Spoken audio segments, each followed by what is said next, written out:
How to download Roblox Studio on your Android device.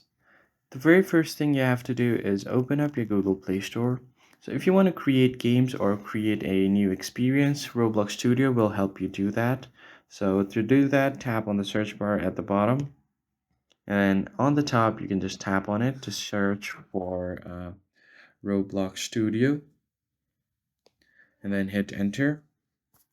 So once you have searched for Roblox Studio, as you can see, this is not available on your Play Store. So what you're gonna have to do here is simply tap on your browser and then simply search for create.roblox.com or the Roblox Creator Hub.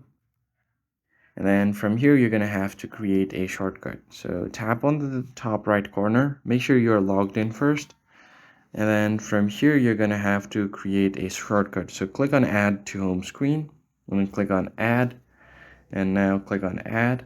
So as you can see here on the home screen, this has been added. So if I just move it around here and tap on it, it will direct me to the website directly. That's it for this video, guys. I hope it was helpful. I'll catch you guys on the next one.